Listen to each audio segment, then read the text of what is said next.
Alright, I've got a question for you. Should I open these?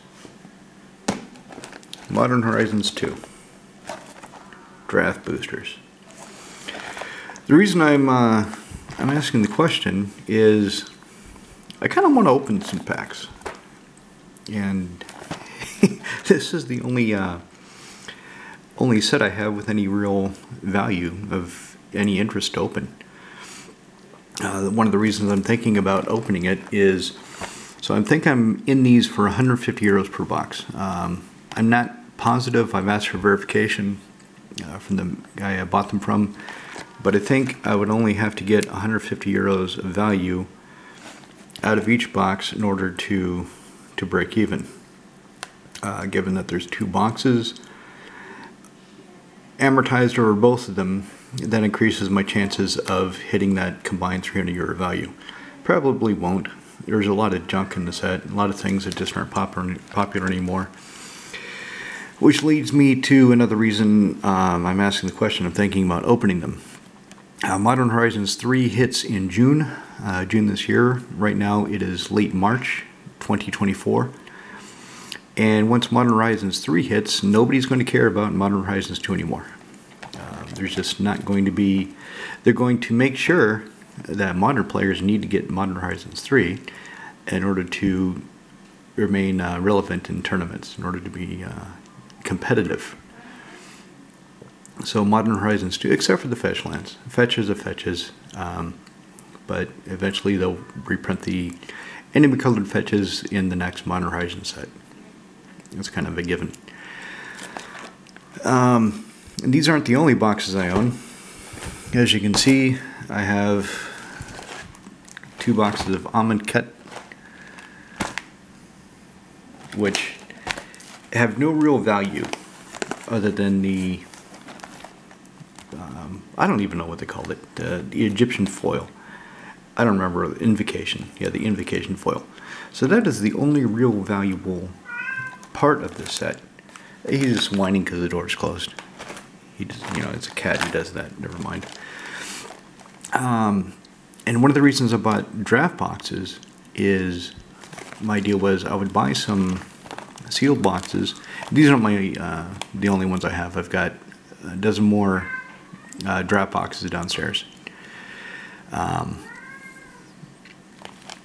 But draft boxes, so they appeal to people who want to crack it for the packs, appeal to people who just like the box, like having it, like showing it off, and appeals to people that, actually want to draft the damn set.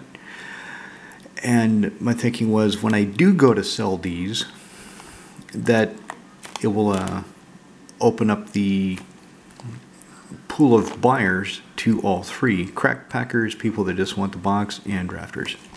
If you have a collector box or a set box, it does not appeal to drafters. It only appeals to people that want the box for display or want to crack it for the cards. Which, as time goes on, the newer sets, that's less and less likely, because the cards are going to be reprinted anyway, except this one.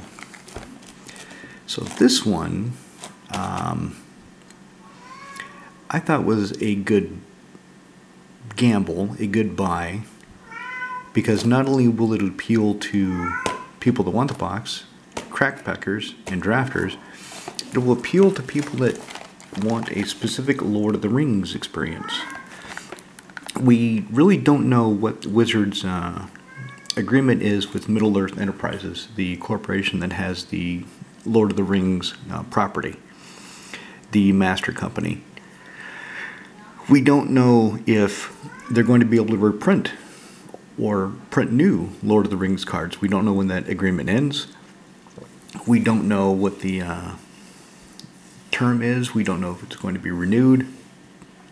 So if it's not renewed, and I have no idea if it would or wouldn't. I think the set was a success. I think it made a lot of money for Middle-earth Enterprises. But of course Wizards would have to sell them on a new set, sell them on a way of duplicating that success. But if they don't reprint it, if they don't have the property going forward, then this is it. This is the only Lord of the Rings set we'll have. Now, as time goes on, if Middle-earth Enterprises doesn't continue to put out some kind of Lord of the Rings property, some kind of story, something, then people are going to forget about Lord of the Rings. People are going to forget about Middle-earth. And then that will reduce value. Yeah, he's just whining because the door is closed. I know it's annoying. I know he sounds like a little bitch, but it's just a cat. So that's where I am. I'm going to sit on 16 draft boxes.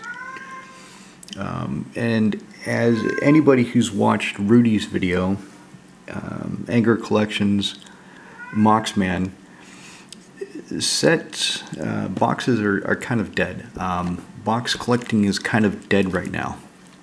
The feel is that there's no point in holding boxes for the general public, general collectors, unless you just want it, because they're simply going to reprint all the interesting cards, all the valuable cards sooner or later. So that reduces the value of the cards inside the box. But something interesting, and Rudy talks about this, the value of the box at a certain point becomes divorced from the value of the cards inside. At some point, the value of the sealed box itself will have a certain monetary value, say 1,000 euros, but the cards inside will only have an expected potential value of about 600 euro. And it's the weirdest thing. When I listened to him, I really didn't get it. I had to listen to it a couple times to fully understand. Okay, so just being a sealed box, the sealed box itself becomes the collectible item. Not the cards it contains, but the box. This is the sought after collectible item, shrink wrapped and sealed. And because I hadn't gotten into box collecting before, and I still haven't, the reason I got these boxes mainly is, again, for future value, to sit on them, see if they appreciate, but the appreciation times have become much longer than they have in the past. Instead of a 2 to 5 year hold, it's looking more like a 5 to 10 year hold. And since I have no attachment to these, I mean, it's cool. It's cool having a Lord of the Rings draft booster box, 2 of them. But I don't like draft. I don't like draft. I can't play with this. I can't run in a deck. I can't crack it without destroying the value as a sealed box. So to me, it doesn't appeal to me. And if I had to sell any of my collection because I got into a financial pinch, these would be the first things to go. Before I start digging into my Commander collection or Modern collection, in order to raise a little bit of cash, I would sell these because they don't mean anything to me other than pure financial value. I watch Moxman, and he says, "Oh, I love having the boxes," and he shows them off. He has them in the background of his videos, and that's just a different take on it. I fully understand that take. I fully understand why somebody would love to have the sealed box. It makes perfect sense to me. I don't have that emotional attachment. So to go back to it, given that I'm probably only in these for 150 euro, I kind of want to open them for the cards. I want to see what's inside. And when Modern Horizons 3 hits, nobody's going to care about this anymore. Kind of want to open one. Maybe both. One of the reasons why I have, or the reason why I have 2 sets of draft, 2 boxes each, is another thing I was thinking, that when I go to sell them, Right, so if you have 36 packs, that's 3 8-man drafts. No. 32. 4. That's 4 8-man drafts. With some packs left over. But if you have 72, that eliminates the leftover packs and you have a lot more drafting. So that was a consideration I made when I decided to get 2 of each box. Downstairs I have Dominaria, which was a bad idea. Dominaria Remastered, I should say. No, United. Do I have United or Remastered? I'm pretty sure United. So I have Dominaria United, which has no value. I'll be sitting on those for a long time. I have Time Spiral Remastered. The only value in Time Spiral Remastered are in the time-shifted foils. Other than that, the set has almost no value unless you pull an Urborg, Tomb of Yawgmoth. And what really stops me from opening those, as I saw this man on YouTube, he opened a box of Time Spiral Remastered. Woohoo! And I skipped through because I didn't really want to see all the cards. And at the end, he got no time-shifted foils. None. Not even a crap one. And that's the other thing. So you pull a time-shifted foil, and what if it's crap? What is something like Stonehorn Dignitary that nobody cares if it's €2? So you open a €200 box and you get a €2 foil as your primary chase card. But this guy got none. And I was blown away. And I thought, holy shit. I got lucky. When I opened the one I did, I got a foil Abrupt Decay. Time shifted. And then after watching this man's video, I thought, I'm not going to press my luck. I'm not going to open any more of this crap. Hell no. And so that sits, and eventually I'll sell those. What else do I have downstairs? Khans of Tarkir. Khans of Tarkir, though, so that, it's got fetch lands, allied fetch lands, the first printing of them in a long time. But it also, from what I hear, is a fantastic draft experience. People love to draft it.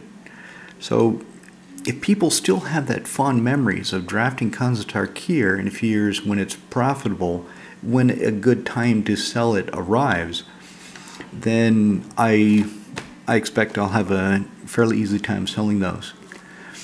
I also have Ikoria, which I've gone ahead and listed on Magic Card Market, selling those 2 boxes of Ikoria because I don't think the draft experience was all that great from what I hear. I don't think people have really fond memories of Ikoria. It was just kind of there. It was weird. The set has almost no value outside of the triomes and a few of the cards. What else do I have? I have Core 2021, which has some great cards, but no value. And it's a core set, so nobody cares about it. Although, in the future, the 5 to 10 year hold, should be worth something, maybe. But again, the other thing I'd think about is a lot of people have gotten into this over the past few years. A lot of people have gotten into sitting on boxes. So there's going to be a lot of competition when I go to sell these. Which means I'm either going to have to sell them lower than anybody else, reducing my profit, if anything, if they've even gone up, to cover the cost of my time, cover the cost of posting them. Of course, if I sell them in MKM, the buyer pays all the post. Just a lot of considerations. So I'm not buying any more draft boxes. I thought of buying a couple boxes of Karlov Manor when people were first were negative about it, when people were like, this set is crap, I'm not going to buy it, and people weren't touching it. And I was thinking, usually that means that years from now, there's not going to be enough supply, and that set will be good. But do I want to park 500-600 euros into a couple boxes of Karlov Manor on that gamble? And reading about it now, hearing about it now, a lot of people don't like the set. And I understand that because the storyline is kind of crap. It wasn't very satisfactory. I read the story. It wasn't very satisfactory. Some of the mechanics are really strange, really weird. Didn't like them. So, and that's just me. So if it's just me, how many other people like me are out there that just don't like the set? Thunder Junction, maybe I should get a couple boxes of that. Barrington, Bloomborough. I don't know where that's from. Apparently it's from a video game. Obviously I don't know the game because I don't know the name. Maybe I should get a couple boxes of that because it sounds like it's going to be a popular set and a lot of people like it. But anyway, the question was, should I open one of these? Let me know what you think.